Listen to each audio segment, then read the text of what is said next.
Right, yeah, absolutely. Poor lad had his shoes stolen, had to walk home. And therefore his parents knew he'd sneaked into the music hall when he shouldn't have done. A bad experience. It's a great reading. You'll enjoy it. Okay, so let's move on because I'm desperate to talk about football, as in the proper type of football, not the thing that Americans think of as that sport.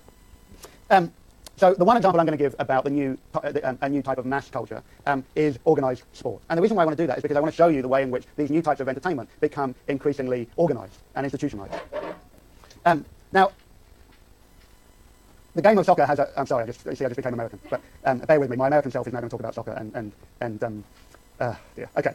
So the game of soccer had a long and complicated history in Britain that stretched back a while of people, chasing round balls over many fields, organised often between two villages. But it begins to become organised, ironically, in private schools. As does the game of rugby football, which is actually in many ways much closer to American football than to soccer. And sport becomes seen increasingly in the mid-19th century as a way of creating, in these private schools, new muscular Christian gentlemen. This was the philosophy of Thomas Arnold, the founder of the private school at Rugby in the 1860s, that became hugely influential across the private sector, that grew very dramatically in the last quarter of the 19th century. And the key thing about sport and muscular Christianity for these people was that it taught men discipline. It taught men discipline of observing the rules of the game, and it taught men teamwork, that the individual was part of a collective team effort, and that these were things that one learned as amateurs, not as professionals. The amateur idea was key. Only amateurs playing these games could truly be gentlemen. Professionalisation was a bad thing. You had to play these games for the love of them, not for money. And you can see very quickly in the late 19th century, you get the development of standardised rules and professional organisations that try and create a standard game that was true across the country and then increasingly across the British Empire. So the Football Association was founded in 1880. The Rugby Football Union was founded in 1871. The MCC, which is the big cricket organisation, which had actually been around for a while but had a new set of rules developed in 1873, and then the Lawn Tennis Association, whose headquarters are obviously at Wimbledon, in 1888. Now these organisations, these national organisations, create standard rules across the country and have organised competitions that teams or players across the country can participate in.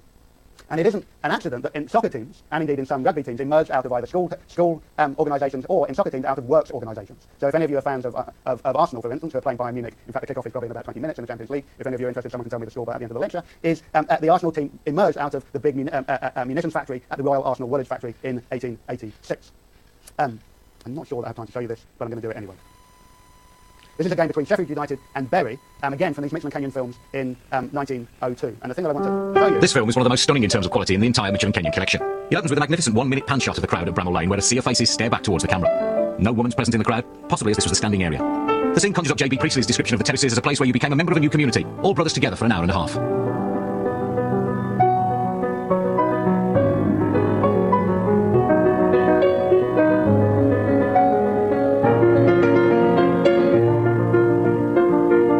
Sheffield United were one of the leading teams in the First Division, and the action on the pitch features them in the Stripes versus Bury. Okay, so you don't want to watch the game, which you don't really get to see a whole lot of anyway, because there's only like 2 cameras on the pitch. The point that I want to make here is that, again, the Mitchell & Kenyon technique is to show lots of images of the fans watching the game, in part because it means that people will go and watch the newsreel shown in the local hall later on that, maybe the next day or a couple of days later, in order to try and spot themselves in the audience. The other thing I wanted to point out to you is that the audience, as in a music hall, is a key component of the game as a whole. Okay, it's predominantly male, and it's very, very close to the pitch. You'll also see, if I carried on playing this, that there's a lot of advertising hoardings spread all around the game. So this, again, the game begins to be commercialised in terms of the sponsored, of advertising and sponsorship.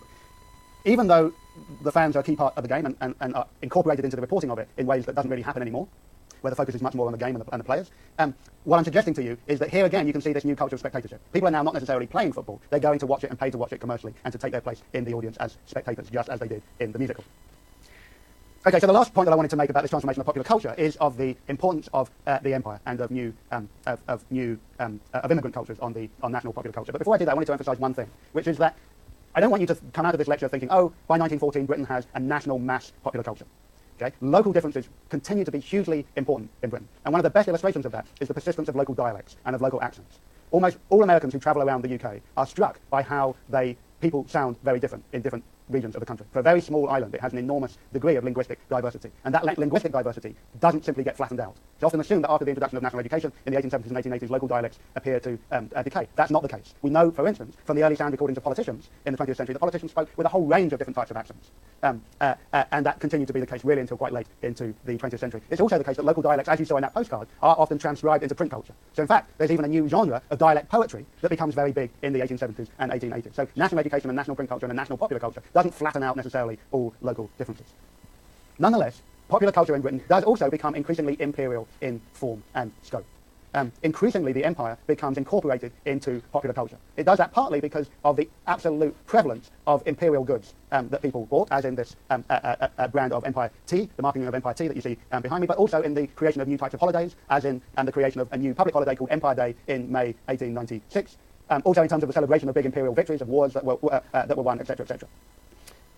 Also, a key factor of this is the increasing militarism of popular culture, and we'll see this in a couple of weeks when I talk about the new organisations like the Boy Scouts and the Girl Guides. The last thing I wanted to say is that you can also see the presence of empire in the increasing presence of new immigrant communities in Britain itself. Particularly with the presence of the Irish. The Irish leave a hugely important impact on British popular culture. A lot of the romantic songs of music hall were Irish. And you can also see it in the celebration of national holidays, like this one I'm about to show you, of the Lady Godiva procession to celebrate the coronation of King Edward VII. This is really funky. And there's no sound. There she is, Lady Godiva, half naked on horseback. And then you're going to see the procession through the town. And the point that I want you to get, if this image ever moves on, is look at the performance of cultural difference by different elements in the procession, basically representing different parts of Britain's imperial encounter. Oh, it's very grainy, isn't it? You can't actually see anything up there.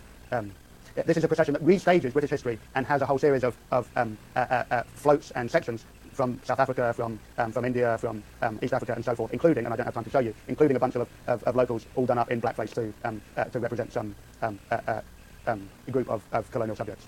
This is the Crusades coming through here. Splendid stuff. Okay. But you really can't see it.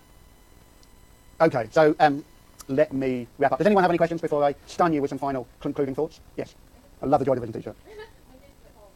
When did football chants start? Football chants started, absolutely at this time. We don't have any recordings of football chants until much later, obviously, because there's no sound recording. But it's evident from the news reporting of football games that there are chants that develop. There's an absolutely fantastic app, by the way, that you can get called Football Chants, which I highly, if there are any soccer fans out there, if you want to get the creativity of football fans and their songs, download this app and you'll see the way in which their chants literally change from game to game and season to season. And they're very, very satirical and sometimes deeply unpleasant about their own players or managers, and certainly those of their rivals.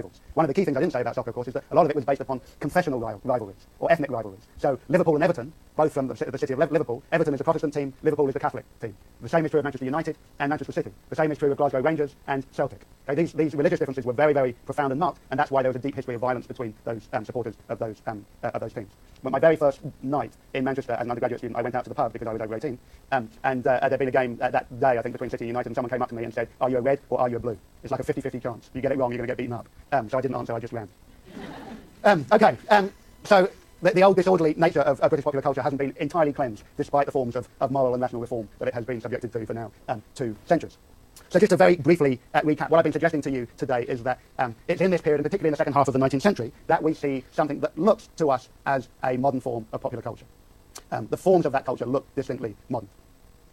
It has the institutions, the organisational basis, it has the commercial basis, and it has the clear place in terms of the distinction between work and recreation.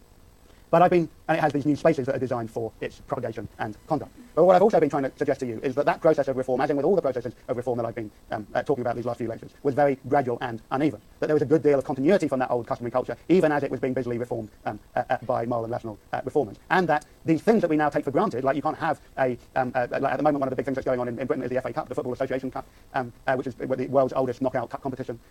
All of these new types of traditions, the final is always started with a rendition of the national anthem. All of these new traditions were basically a product of this period of time.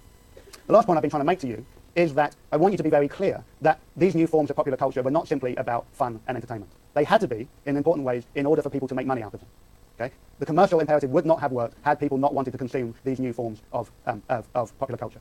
But those new forms of popular culture taught people how to recreate themselves in new ways. And I've emphasized, importantly, the emphasis upon rational forms of recreation, of how to become a rational and moral person of good character. But I've also emphasized that many of the new forms of mass popular culture were grounded in a new, with a new emphasis upon people as spectators rather than participants or agents or makers of their own recreational pursuits. And that is, of course, the great legacy that continues to live with us to this day. Okay, thank you very much. See you on Thursday.